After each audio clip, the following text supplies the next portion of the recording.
conclusion of the book, Aparokshanubhuti.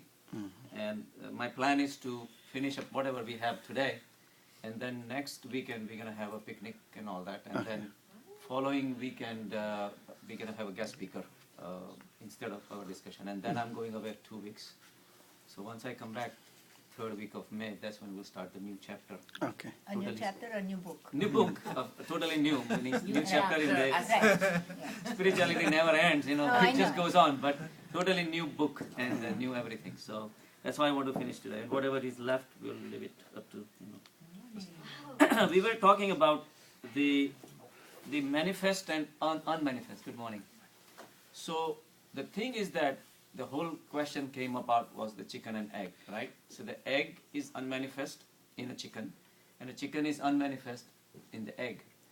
So the question comes in, the debate comes in only when we debate of the form that's in front of us. That's where all the debates start. Which one came first, which one came second, this and that. And the spirituality says it doesn't matter. What matters in a manifest or unmanifest form, everything exists at the same time, right here and right now. The unmanifest egg is hidden within the chicken, and unmanifest chicken is hidden within the egg. And this has a bigger implication than just talking about chicken and egg. The thing is that the world that we see is manifest. At the same time, there is unmanifest consciousness that's hiding within it, right? At some point, the manifest world is going to become unmanifest. But at the same time, the whole unmanifest is still hidden within the manifest. And at the same time, before the Big Bang came, the whole universe as a potentiality existed within the consciousness. It did not come out for no reason. There was a potentiality of the whole, just like the braceletness existed in the gold. A bracelet is made out of gold, right? But the bracelet was always there. We had to give it a shape and bring it out. Like I always say, Michelangelo, he says, how do you make beautiful statues like that? Well, it was always there. I just removed the parts which are not necessary. That's all. So it's like it's a hidden form. One thing exists on the other. So the question is, the whole play of the consciousness, whether you consider manifest or unmanifest, is always there. And the time when we start getting attached to the forms, that's where we get into the trouble. And that's when me and mine, attachment, ownership, loss, grief, all these things come in only when we speak of the manifest form. When we talk about the consciousness in general, it really doesn't matter because you haven't lost anything. Because there is nothing to lose, there is nothing to gain. It's here, is now, and it's going to be gone, but in a different form you'll be there. So all these problems will settle down by itself once we start having that vision. It's a play, it's a lila of the consciousness playing against in our psyche, because all our this game or the lila is being played at our mind level. Beyond the mind there is nothing else. Beyond the mind there is only consciousness. Now the forms that we have created are perceived by our senses. So they exist as long as our senses exist. When we die and our senses are gone, or when we go into meditation and our senses are gone, those things don't exist. The whole world doesn't exist when we go into meditation. So in meditation we actually dying. Every time we go into meditation we are dead to the world. But we come out. But at some day our physical death will come, but we'll be still there. The consciousness will be always there. But the only time when we get attached to the form, that's when the suffering comes in. And then all the vrittis starting from I like this, I don't like this, I like Heineken, I don't like simple drinks, whatever, likings, dislikings, all these things. I like these foods, I don't like these foods, I like this person, I don't like this person. I mean, if you really look at in a really major, in a bigger way, the whole world is going crazy on the forms. This is my country, this is your country, we fight, I want to destroy you, this and that, I have this much, I want more. So all this possessiveness, all these things is based on the forms. But that's only because we neglect or we forget our true nature of the true consciousness, right? So that's why we mention about Kabir. The Kabir says, Kya mera, kya tera? Mera tera is a concept of the mind. See, only when we get attached to the chicken or the egg, then the problems start. But when we think of the continuous play, it really doesn't matter. Because we came with nothing, our hands were totally empty. We cannot go with empty hands. Life is cruel. If you really take the life as it is, and only the way in a crude form, it's very cruel. If you really put down the whole equation, by the end of the life, you lose something. Definitely not gain anything. Whatever you do gain in your head, you have to give it back to IRS or your next in the kin anyway. So he says, life, whatever you think, but you're in a pursuit of gaining something, you have a hard time maintaining what you have, first of all. That's yoga. And it's so strugglesome to hold on to what you have, first of all. And then on top of that, and we keep on trying to acquire something more, not realizing that whatever we have acquired is chipping away little by little. Even if you don't do anything, it's the same money in the account, the inflation takes it away. 2-3% is chipping away every single year, right? So think about that, and then on top of that, we try to gain more, and whatever we're going to gain is also going to be chipped away. And whatever possessions we have is going to be taken away at some point or the other. It can be taken away. Your wife can be taken away. Your children can be taken away. Your possession. Don't smile. Don't smile, Deepak. Smile is still okay. Laughing is not allowed. Is it a good thing or a bad thing? That depends on your perspective of your wife and husband. When I say wife can be taken away, He's happy. he's happy. He says, when? Guilty as charged. So all your possessions can be taken away because these are possessions at your mind level. Only because you think they are your possessions, which is totally wrong thinking, but we do it anyway. And whole life we go on through the cycle of yoga kshema. That's what we... I guess everybody looks at other person and they feel the same way you feel. Okay, it's Right. normal to feel that way. Normal It is to the feel sad environment. when you lose It's something. the environment that creates that kind of thinking. Rajneesh, I was listening to the tapes on Rajneesh. He says that so the moment you start understanding a little bit, your parents feed into this. Your parents have been thinking that way, acquiring, possessing, hoarding, and then your friends are doing the same thing. Your teachers are doing the same thing. Whoever you come across, everybody is in the same rut. Yeah. So you start thinking the same way. It's not going to be different. Once in a while, in the centuries, some true souls will come out and tell you that this is not the case, and It then shouldn't be that we way. laugh at it anyway, because the whole crowd is going this way, and one guy is going this way. I mean, what did Gandhi did not have? He was rich to begin with, and he was a successful lawyer at the time. I mean, lawyers were few and far in between at the time. If he wanted, he could have a very successful career. He gave up the whole thing. He had nothing to do with any of those things, and he gave up the whole thing for the cause Even of the country. clothes and Even he wasn't he lived wearing such a simple life and everything, but for the principle. But then we laugh at him and we kill him, and because he's against the norm of the society. The norm defines our behavior, and that's where the problem comes in. Our true nature should come out. We shouldn't be influenced by the so-called norm of the society, because we feel comfortable with the norm. We feel very uncomfortable where there is not normal, and that's where all the trouble. Everybody wakes up in the morning, have bagel and cream cheese. and everybody says sit down and have pizza for lunch. If the whole society is doing it, look what is happening to the society. 60%, 70% of the America is obese. Now, if you keep doing what the America is doing, obviously you're going to be one of those statistics. Only when you get up in the morning, he says, okay, I want to have fruits. Fruits for breakfast? Yeah, that's what I like, because that's what I like. That's when you're going to be doing something different than the society, then you're not going to be one of those statistics. I'm just giving you an example. The same way, acquiring, holding becomes such a major issue. Wherever you go, everybody talks about it. Oh, I invested this and that. And People were laughing at me when I say, I had to go for jogging. They were Right, like, yeah. in this weather? In this weather, In yeah. this- they all my friends, they Exactly, all were yeah. laughing at me. Exactly. They say, you crazy. At some point, you were in the same boat, right? Yes, but I in was. 1 degree, you started doing, Change. and then over the period of years, you have diverged so much from the rest of the crowd. But you have to keep doing it. You have to believe inside. You have to pick up the right path and follow it. And you have to have that much conviction in yourself. And that's when you're not going to be influenced by the society. Exactly. And that's when the consciousness shines through you. You do what you feel like, and as long as you're not hurting, as long as you're not going against the nature. Then what is the nature? What is consciousness? it's like a river, right? You're flowing with the river, then there is no problem. But when you try to go against the current, there's so much struggle. Fine, you may be able to go few laps, a little bit against the current, but at some point you're going to tire out. And again you're going to start feeling the consequences. Holding, acquiring, all these things is against the current.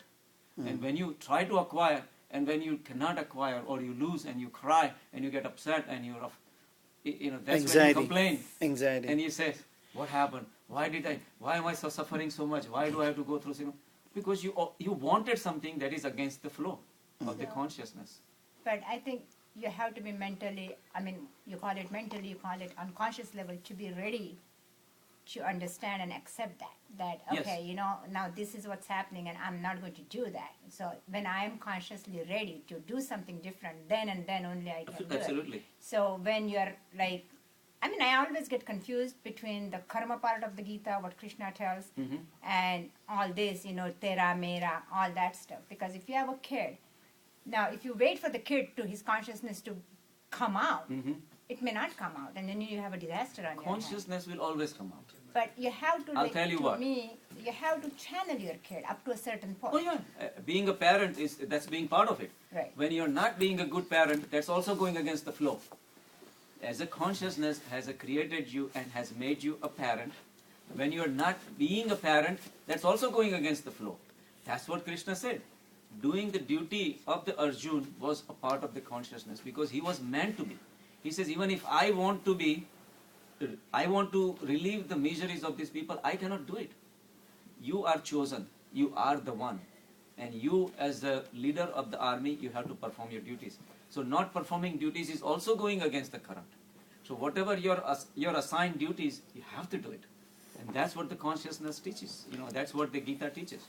So when you say, okay, I want to let the consciousness flow through me, I'm not going to be active, that's also not right. Activity is what has created. All our molecules, all our DNAs, all our atoms and subatomic particles are continuously zooming.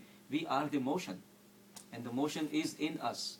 When we don't produce the motion at the society level, when we don't act, that also is going against the nature. So act you have to. But act in consistency with the flow of the nature.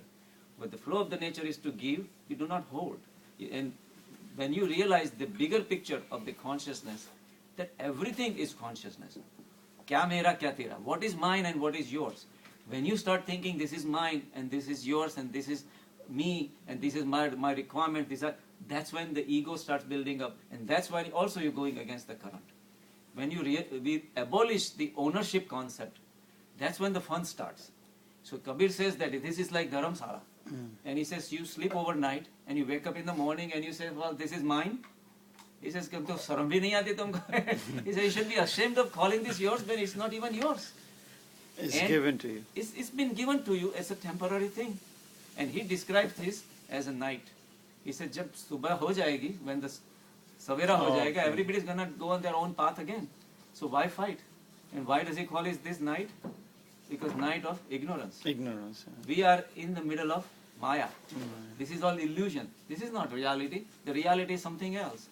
If the reality is going to end when we die, then the whole world would have come to an end long time ago. Because a lot of people died, but new people keep coming in. The new species keep coming up. It hasn't stopped. If we consider our life that much important, that okay, as soon as I die, everything is going to end, this and that. What makes you think that way? Right?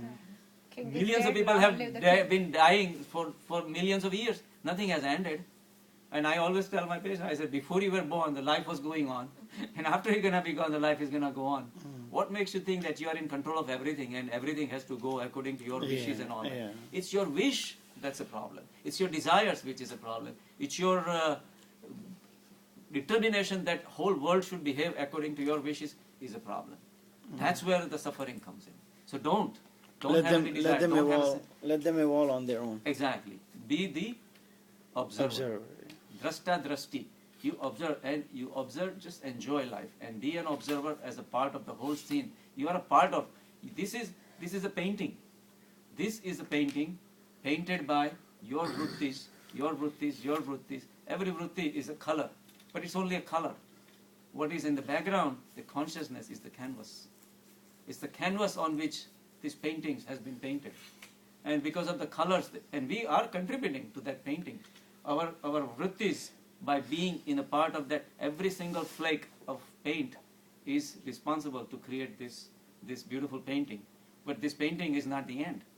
These paintings have been painted so many times on the same canvas, and then the whole egos are going to be wiped off like tsunamis, and then the new painting will be created, and this universe has been destroyed, not first time, second time, or third time, millions of times has been wiped off, and we're going to be restarted again. We're just part of that picture. But the bigger part of the picture is the canvas itself.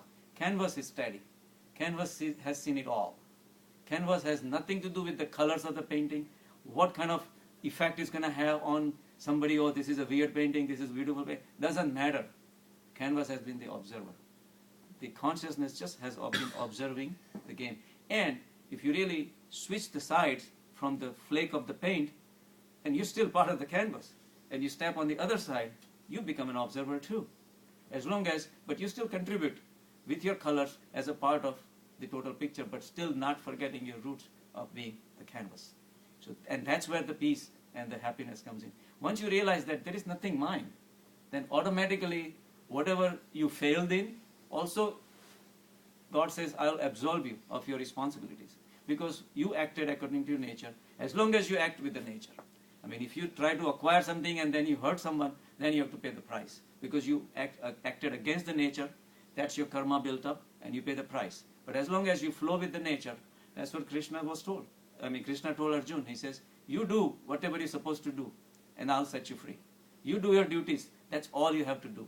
Do your duties the best possible way, and the results are up to me. Then there are no karmas are being built. You do the act, but the karmas would not be built. Because at the action level, you are doing unaction.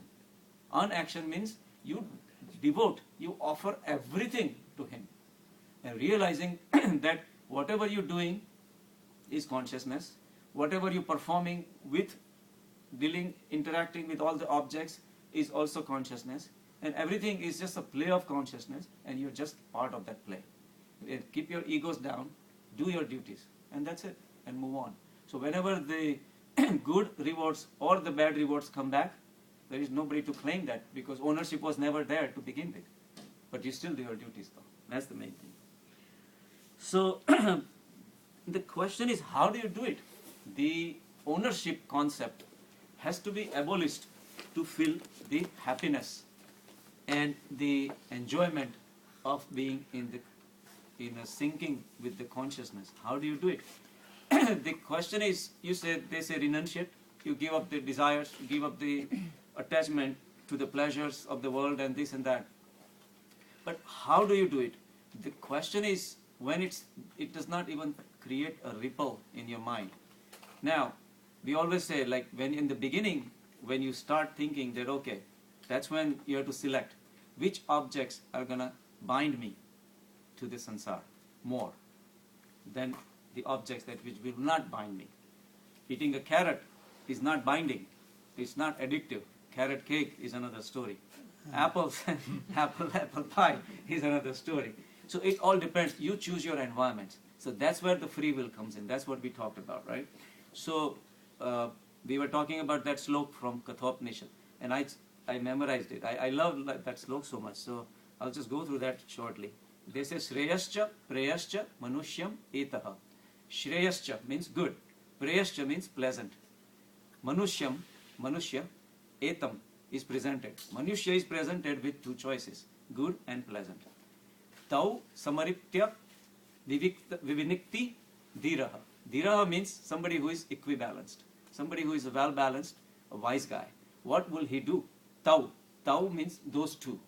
Tau Samparitya. He will examine from all the different angles. Vivinakti. And then he will use Vivek. Vivek Buddhi is your discrimination, the intellect. So when a man is presented with two choices, somebody who is well balanced, he will examine the whole situation at all the different angles and use it and use the capacity, his intellect. And then what will he do? Shreyo hi dhirabi preyasho vrunite. So dhir dhira abhi. What dhir means, that somebody who is steady in equibalanced mind, what will he do is shreyohi. He will select the shrey over preyaso. Vrunite means he will differentiate and select one over the other. So he will select shreyo over preyaso. Shreyohi, dhira abhi, preyaso, vrunite. And what the other guy will do, somebody who is not dhira, and it's a beautiful word. They say preyaso, preyo mando. Mando means well, mand buddhi. So it's like Gujarati says, the guy is like a little demented. But the mand buddhi, so mando comes from the Sanskrit. So preyo mando yoga kshemat vrunite. So what a mand guy will do, and that's why I say tamas creates mand buddhi. You lose your intelligence, right? So preyo mando yoga kshemat vrunite. Vrunite, he will select preyo over the shreyo. So he will select the pleasure over the shreya. And what will happen, what is the end result of that preyo? Preyo means something that pleases you, right? So now, if I select something that pleases me, that my ego is standing up. So that my likes and dislikes are taken over. And then it starts the cycle of yogakshema. The yogakshema is a cycle, is unending cycle. Because yoga is and kshema. What are the two aspects? One is yoga is to connect, acquire something that you do not have. And that's what we are here for the yoga classes. We're trying to achieve something that we do not have, trying to connect to the higher self, right? So that's a good yoga. There can be bad yoga too. Eating Haagen-Dazs is also a yoga to something you don't have. So you're trying to acquire something that you don't have is a process of yoga. So you are going straight. You had no problem. You are flowing with the nature. Like a children, right? Children are enjoying. They're enjoying their life so beautifully. They are always in tune with the nature. You dragging them, but they all of a sudden they look at a little butterfly and they start going after. He says, "What are you doing?" He said, "No, look at that. Even tiny butterfly filled with all the colors. They're amazed with the nature. That is their true nature. But once they grow up and they say, come on, you don't have to waste your time. Come on, go to school, go to study, and make your career. This and that, and then little by little, the guy's mind starts acquiring and holding again. So his true nature, it disappears. So when you stop getting amazed at the nature, your inside is dead. And then your focus is totally. So yoga. So you are going in a straight path with the nature, and you are enjoying the life. And now, something that you do not have, you're trying to acquire. So that's a yoga. You want to connect to something that you do not have, right? And that is imaginary, because, like I said, there is nothing yours. If there is nothing yours, why are you going to try to acquire something that you not have? You go with the flow. If you're a doctor, you're a garbage collector, you're a shopkeeper, you do the best you can, and then whatever comes, comes. If you don't pay attention to what you are getting and trying to acquire more and more and more, you're not going to kill yourself.